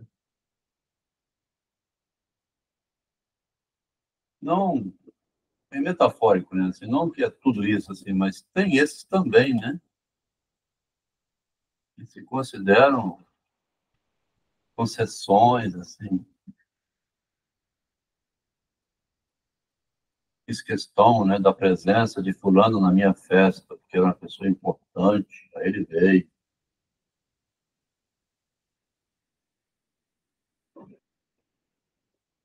Talvez o que me salvou, assim, do narcisismo, quem falou comigo isso foi um colega aqui, Vitório Sá, falou assim, Adelmo, como você não está cagando e andando com essa história de imagem, de presença, de cumprimentar a autoridade, está mandando todo mundo para a merda, até o seu analista, o Freud,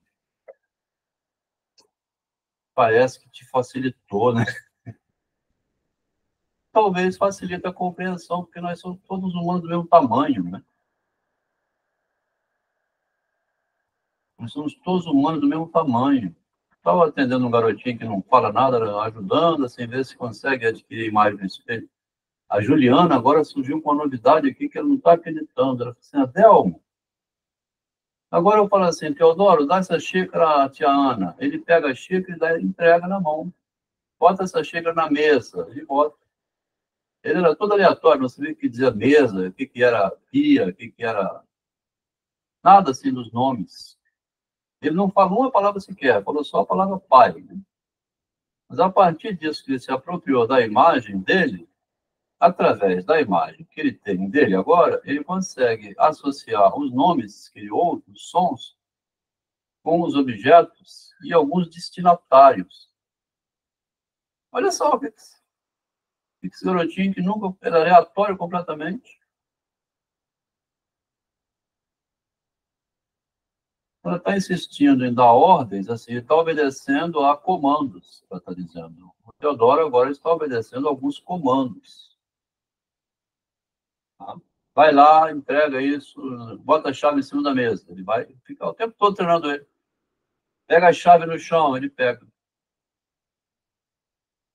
Porque o menino do Rogério, se for lembrar, ele não está com isso, tá? Ele está só assim, com aqueles grunhidos, né? Pega o controle remoto, não aperta o botão. Não sabe a funcionalidade das coisas.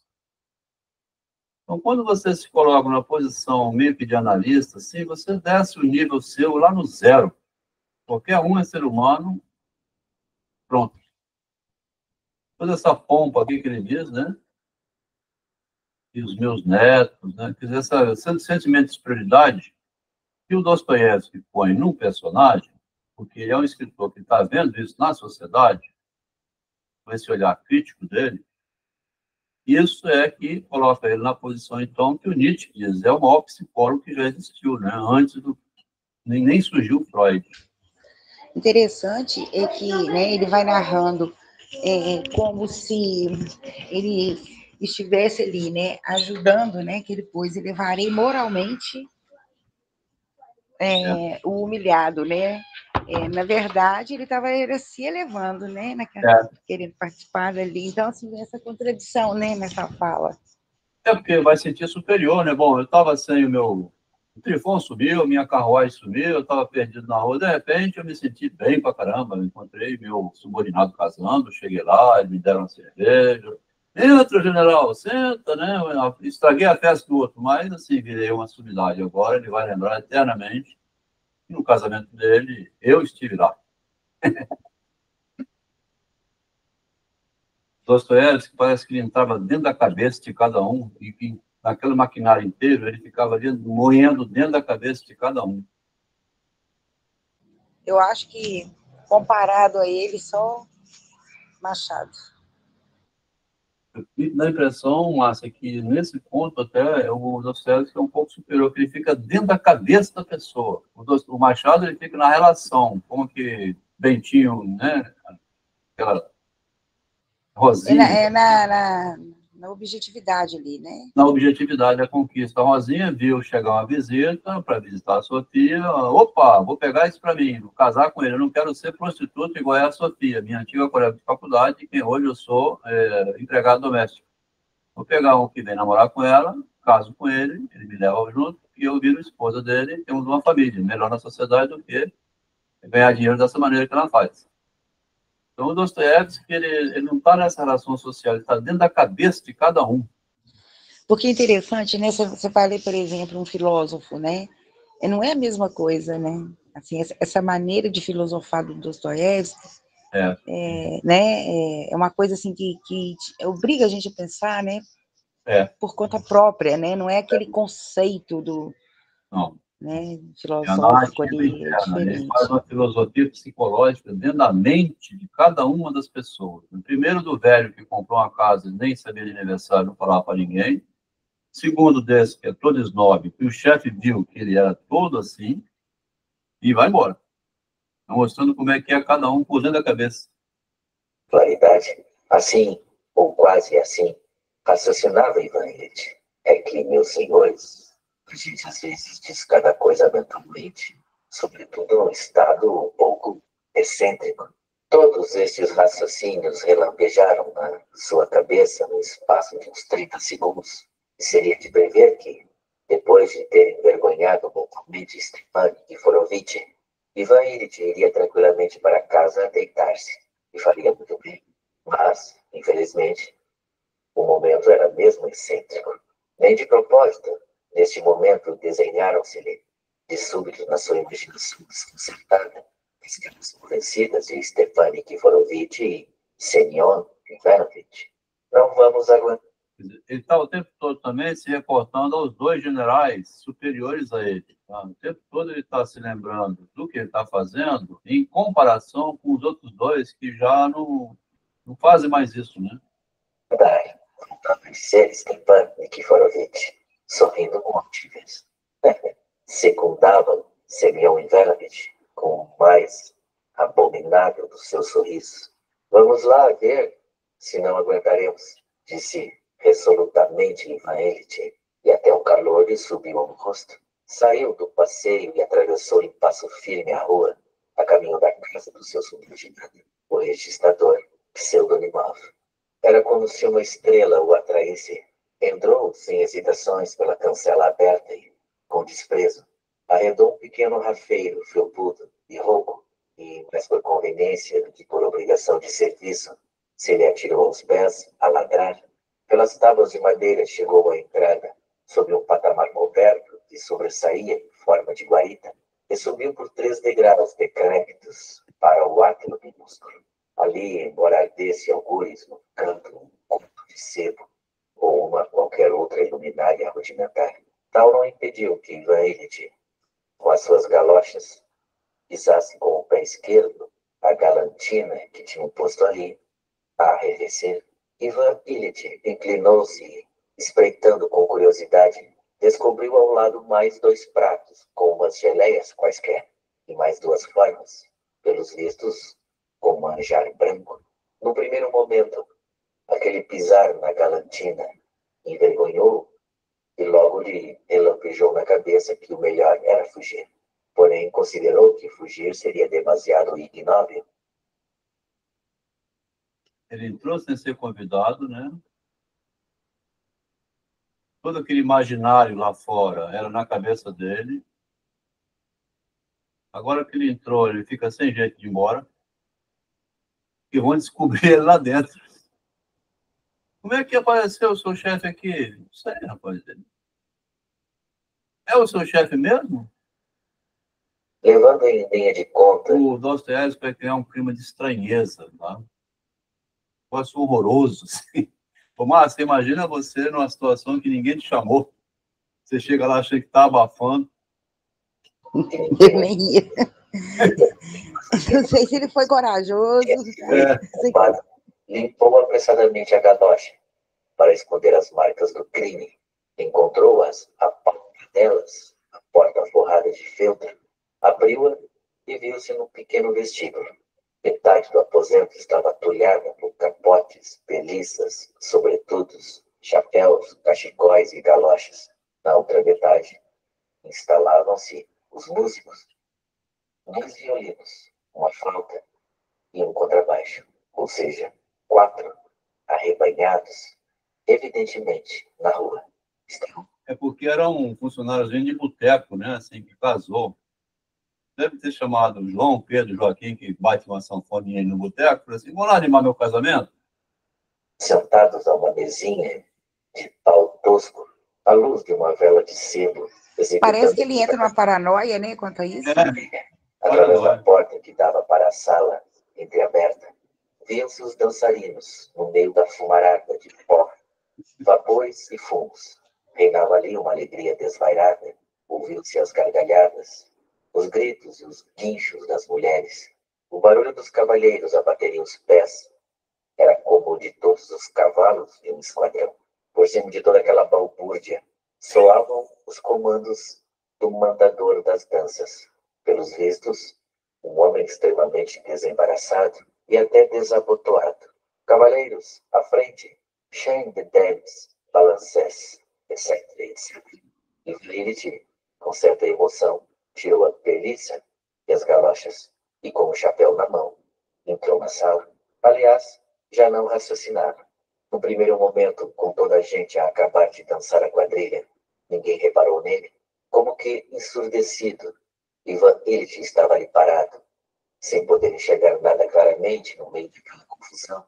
Relanceavam diante dele os vestidos das mulheres, os cavalheiros com os cigarros nos dentes. Voou um echarpe azul claro de uma senhora e bateu-lhe no nariz.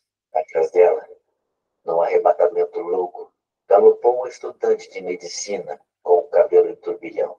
E quando passava por Ivan Ilitch, empurrou com força, rasara-lhe também pela frente um oficial. Não sabia de que arma.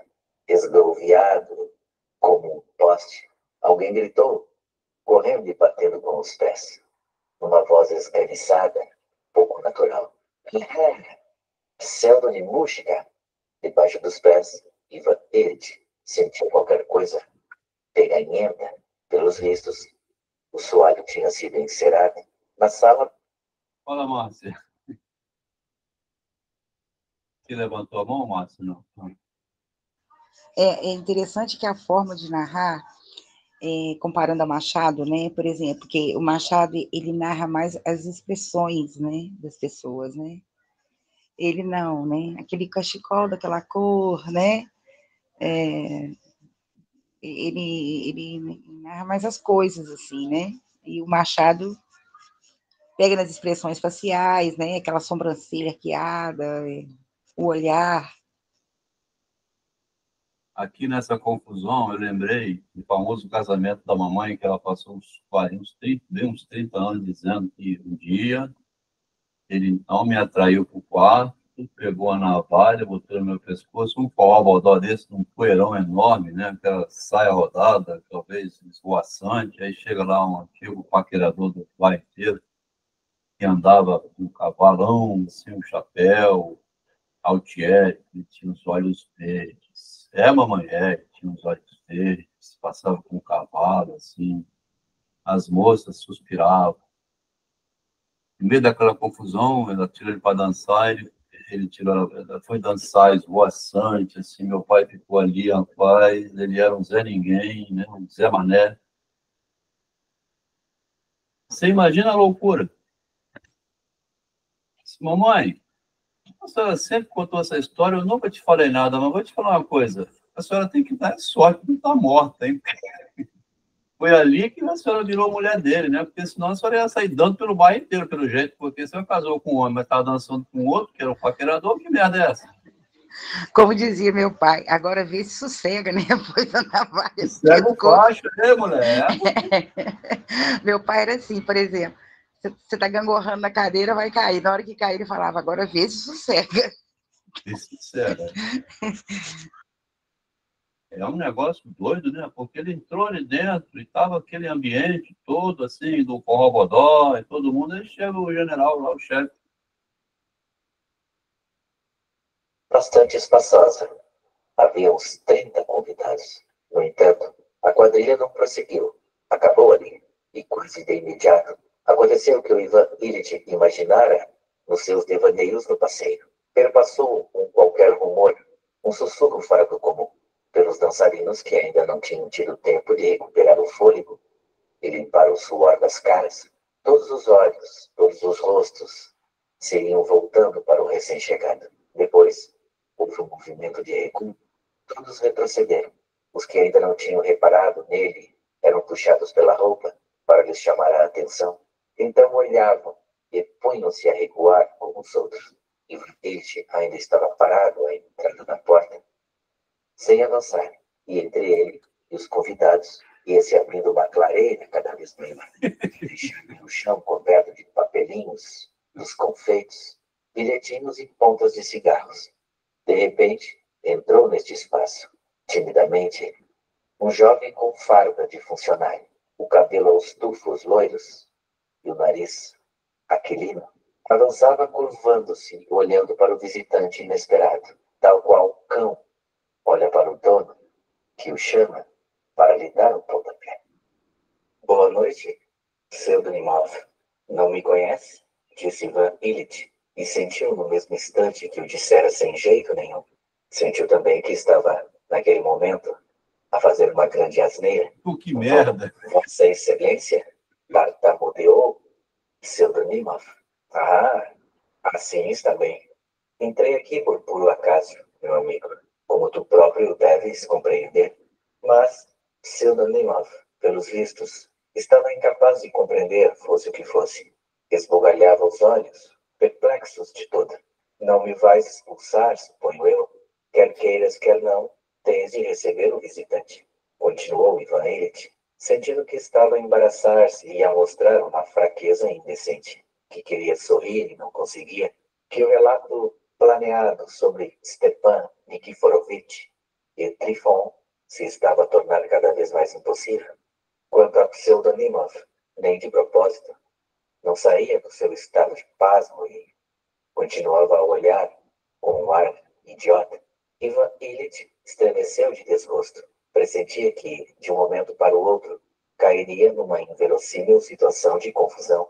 Não venho incomodar, por acaso?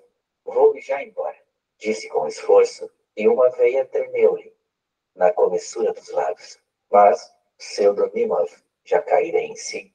Mas, Excelência, por amor de Deus, é uma honra, murmurava ele, fazendo vênias apressadas. Faça o favor de se sentar. E recuperando cada vez mais os sentidos, apontava.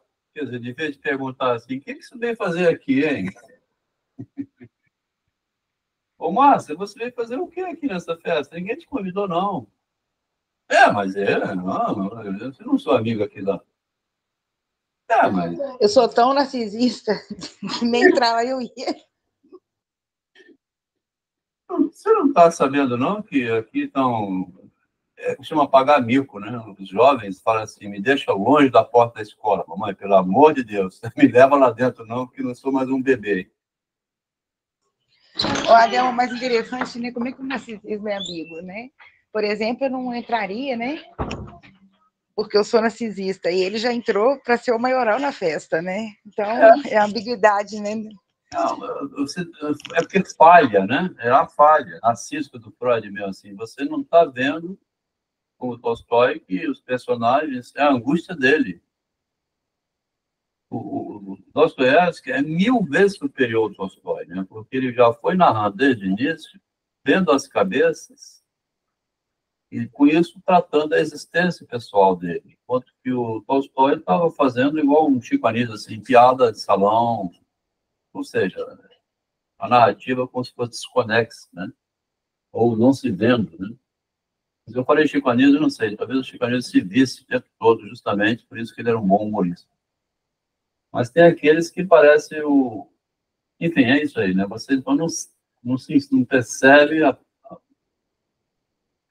já são 5 para as 10, né? Vou encerrar por aqui hoje. O conto é maravilhoso, assim, para analisar a idiotice que muitas vezes a gente faz. Aí podia alguém perguntar, Adel, e qual é a solução, hein?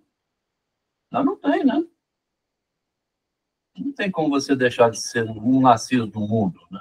Morar numa ilha deserta, não ver ninguém, ficar lá isolado do mundo como forma de resolver a questão das A gente comparações. tem que aprender a se proteger de si mesmo, né? O mínimo que seja, né? Para ser menos apatetado, né? Ajudar alguém. É ser um pouco humano mesmo, só amanado, não é muita coisa, não. Descer o pedestal o tempo todo, não ficar lá em cima nunca. O tempo todo tentando manter uma humildade muito grande, sem que isso também queira ser uma qualidade excepcional, né? Ou seja, não é fácil. Não é fácil. O conto ele tem aqui a metade, mais ou menos, hoje, a gente leu, né? É muita coisa para ler tudo, tem 25 páginas, são 70, faltam 50. Não vão ler todo esse conto, também não vão ler toda a obra de Dostoiévski. Isso aqui deu uma ideia bem dada, né?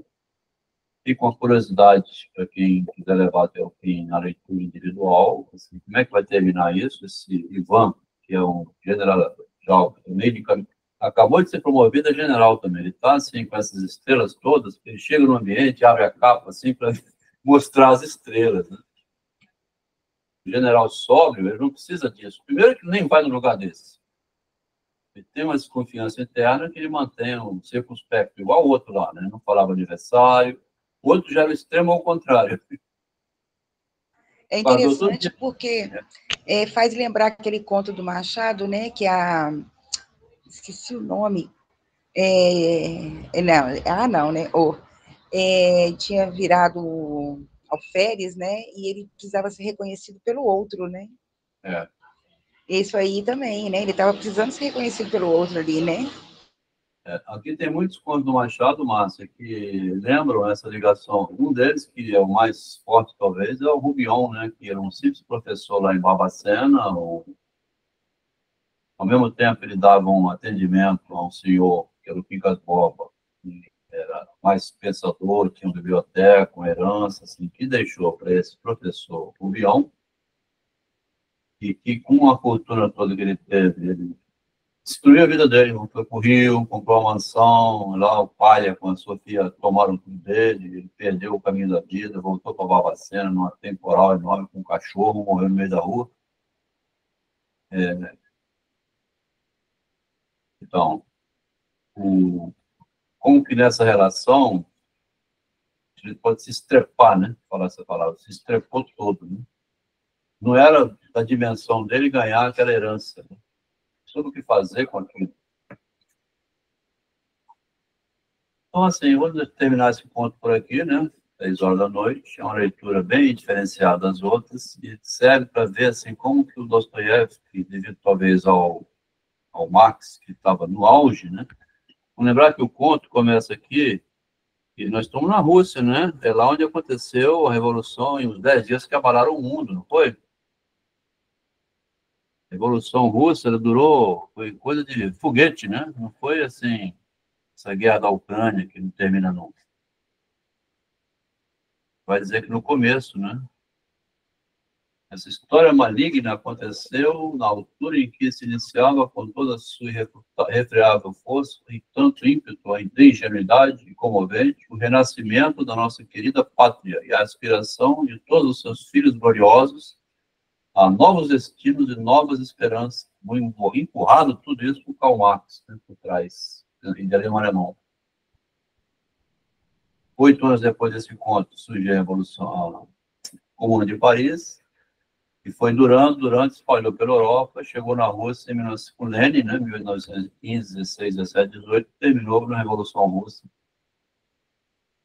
e instalou o comunismo. Esse ideal que ele fala aqui, lá atrás, o Dostoiévski vendo, que ia depois, talvez, gerar alguma coisa que gerou, de fato, né, a aspiração social de ser maior, e se espalhou a massa, né? Então é isso. Assim a gente vai hoje chegando ao fim dessa leitura,